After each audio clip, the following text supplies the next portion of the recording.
Cada una de estas grandísimas jugadas requirió de una interacción de los sistemas de los que hemos venido hablando, del sistema circulatorio, del sistema respiratorio, del sistema digestivo. Sin embargo, aquí vemos pases, vemos muchísima velocidad, vemos muchísima coordinación y estrategia, vemos muchísimo talento, por supuesto, pero nada de esto sería posible, además de los sistemas que discutimos antes, sin los músculos y sin los huesos. Esto se llama sistema de soporte y sistema de acción y son justamente de los que vamos a hablar hoy día.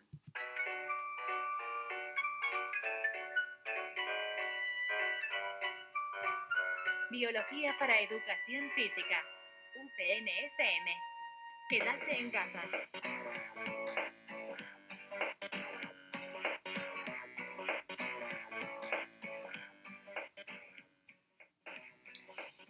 Bien, antes habíamos hablado ya de los músculos, porque los músculos son un tejido. Entonces hemos hablado de diferentes tipos de tejido donde la diferencia justamente se encuentra en la función que realizan. Y dijimos, su forma y su función está íntimamente relacionada. Habíamos hablado, por ejemplo, que la función de algunos tejidos es envolver, la función de otros tejidos es comunicar, por ejemplo, el tejido nervioso, el de otros, como el muscular, es contraerse y que en estas contracciones se encierra el secreto del movimiento y de la fuerza y de la velocidad y de todo esto que hemos estado hablando.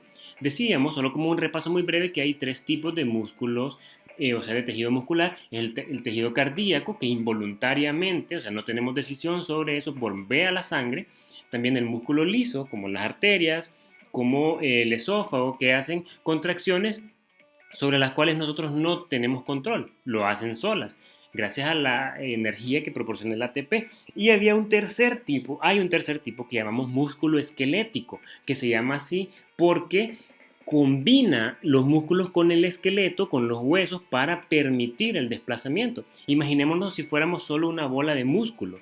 Tendríamos capacidad de contraer esa masa, pero no tendríamos cómo incorporarnos, cómo dar pasos, cómo dar saltos, cómo dar una carrera, porque no habría nada permitiendo esa movilidad, solamente las contracciones. Entonces, veamos cómo está conformado cada músculo. Aquí vamos a ver cómo cada pieza muscular, como por decir el bíceps, está compuesto por fibras cada vez más finas. Esto que vemos aquí grande es un músculo completo, podríamos llamarle el tríceps o el bíceps, ¿sí? Ahora, cada uno de esos está formado por este haz muscular, o sea, por este otro montón de fibras. Y adentro de ese haz muscular hay otra fibra que se llama fibra muscular, que es la célula que conforma el tejido muscular. Aunque no parezca célula, esta fibra alargada es una célula donde estos son sus núcleos. Y como, aunque puede ser muy delgada, como el punto de la I en un periódico, su longitud puede ser bastante considerable, puede ser hasta 30 centímetros, que es la longitud de una regla, por ejemplo, de una regla de medida. Entonces, aún esta fibra muscular, si nos fijamos acá, todavía se sigue subdividiendo.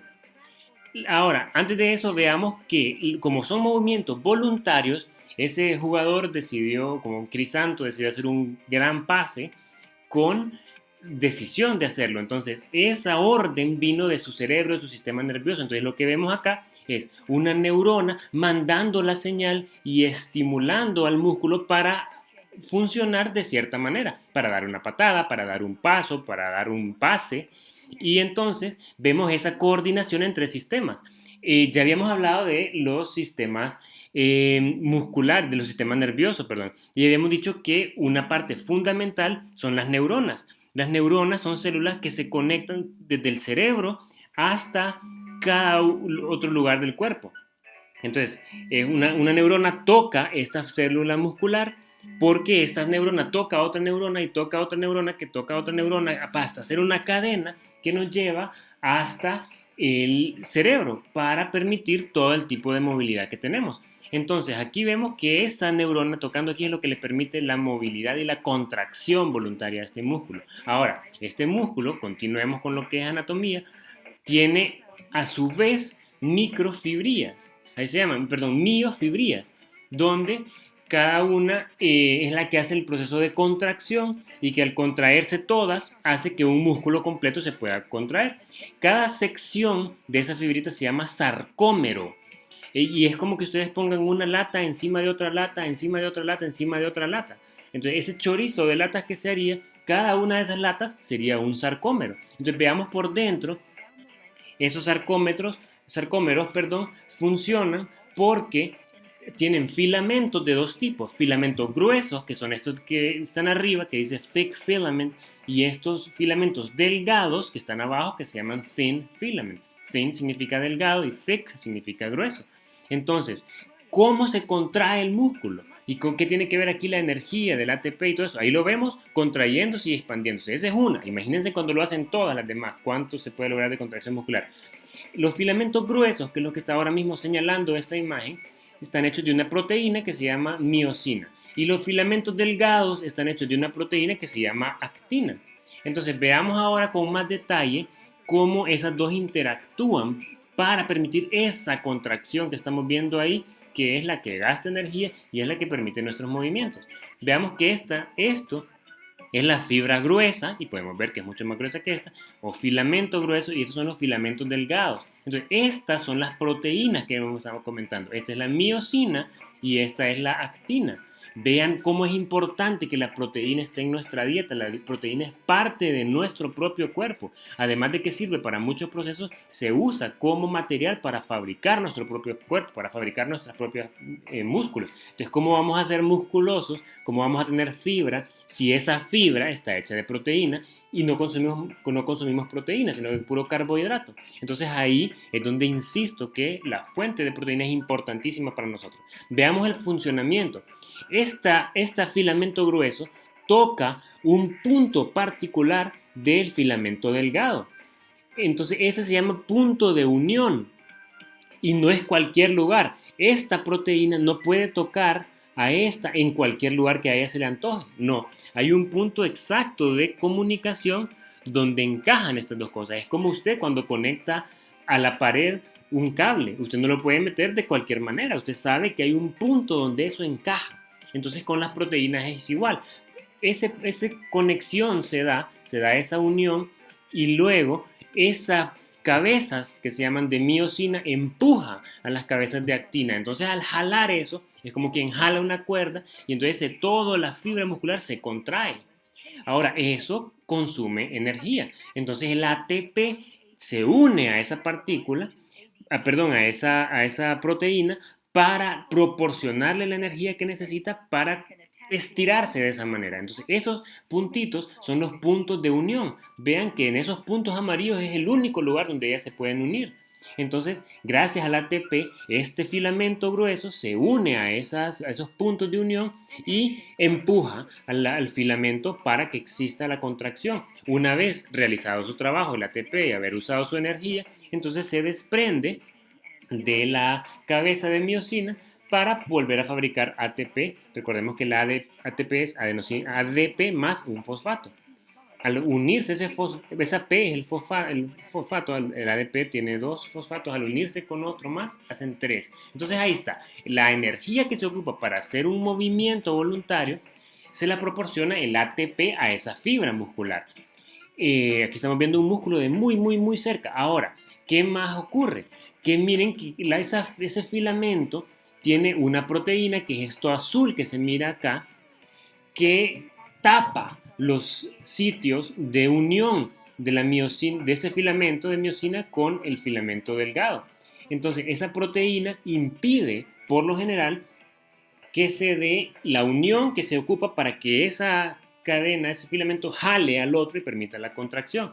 Entonces, ¿qué es lo que se logra aquí? El calcio, que por eso es importantísimo que esté en la dieta y que usted tome vitaminas que tengan calcio.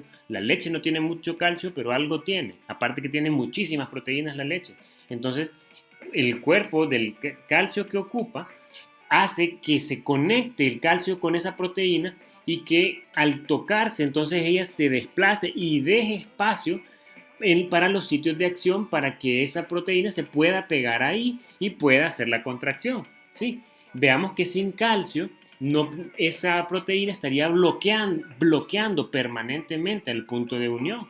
Entonces, gracias al calcio, el calcio viene y mueve esa proteína.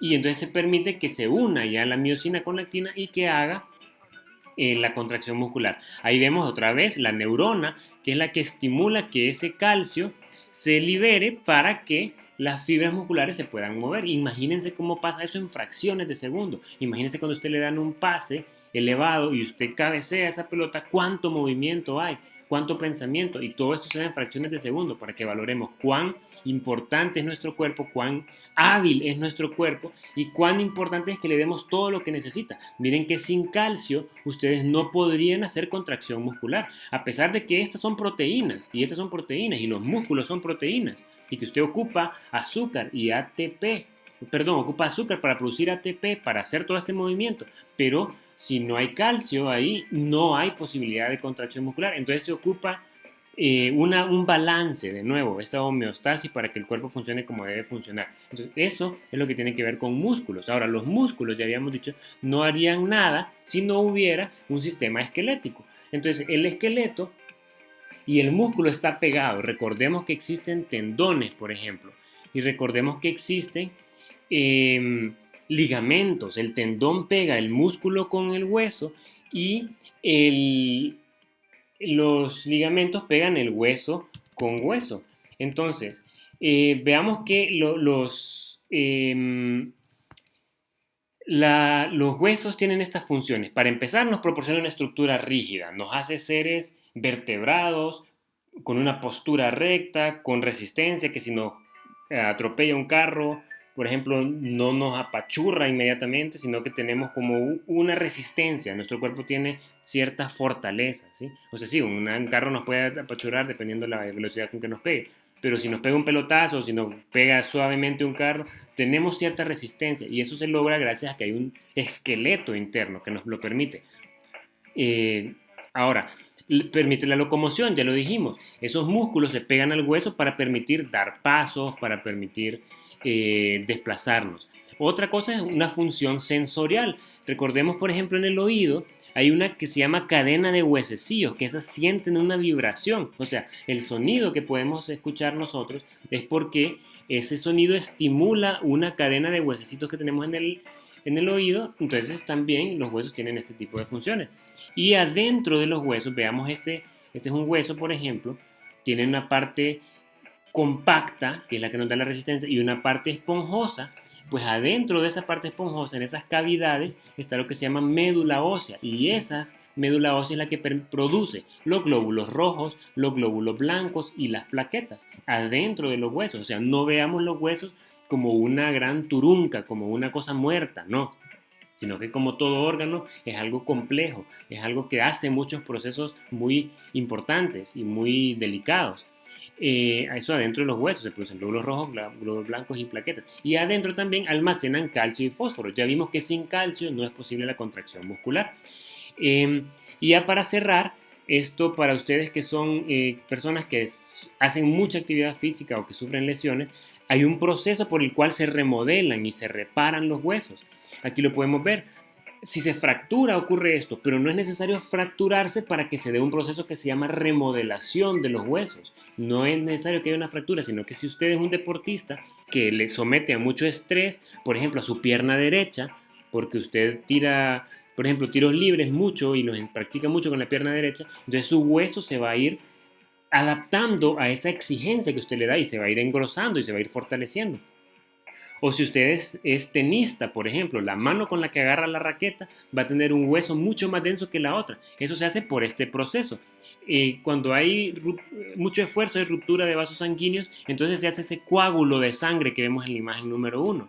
Luego ese coágulo se empieza a reemplazar por cartílago. Recordemos cuando hablamos del tejido nervioso que el cartílago está hecho de condrocitos, o sea, de células que tienen mucho colágeno y que entonces vienen a sustituir a esta costra o a este coágulo de sangre. Luego el hueso viene a reemplazar ese cartílago. Y luego entonces ya cuando se completa todo el hueso que se perdió, entonces ya tenemos un hueso reconstruido. Eso sí se fractura o si se usa mucho, ¿ok? Como lo mencionamos antes. Y ya por último, se me olvidó poner esta imagen, pero aquí podemos ver, yo les voy a poner este documento en la plataforma por si quieren ampliar algo, pero me interesa que veamos un músculo que sufre mucho en los deportistas y es la rodilla. Entonces quiero que lo usemos para que veamos un repaso aquí de todo este sistema esquelético y muscular en la rodilla. Aquí está la rodilla. Miren cómo tenemos músculos, que es esto rojito, tendones, que es lo que unen a ese músculo con este hueso, ligamentos como este, que unen hueso con hueso. Miren cómo une a este fémur con el peroné, o este ligamento cómo une a la tibia con el peroné, o este ligamento cómo une a la rótula con el ligamento. Veamos cómo hay aquí cartílago en los bordes de los huesos para acolchonar. Entonces, cómo es importantísimo aquí, esta es una máquina súper refinada. Imagínense cuántas cosas unidas con cuántas cosas, pero es la acción de este músculo con este hueso el que permite ese movimiento. Cada patada que ustedes dan se logra gracias a esas contracciones musculares y a este complejo sistema donde si no hay agua, por ejemplo, se va a haber muchísima más presión sobre él, va a haber muchísima menos lubricación, donde si no hay calcio, las contracciones no se van a dar de la misma manera, donde si no hay carbohidratos en buena medida, no se va a poder producir energía para dar esa patada, si no se consume mucha proteína, no hay de dónde formar todos estos músculos o de dónde hacer las proteínas que permiten la contracción. Entonces recordarlo, tener el mayor balance posible de, de estos nutrientes en la dieta. Cuando se dice una dieta saludable, no se trata solo de que nos vamos a poner gordos o nos vamos a poner flacos. No, recordemos que los sistemas buscan un equilibrio. Su cuerpo está diseñado para lograr el balance. Y cada vez que usted siente sed, que siente hambre, que siente deshidratación, que siente calor, que siente frío, es su cuerpo dándole las señales que va a necesitar para lograr ese equilibrio.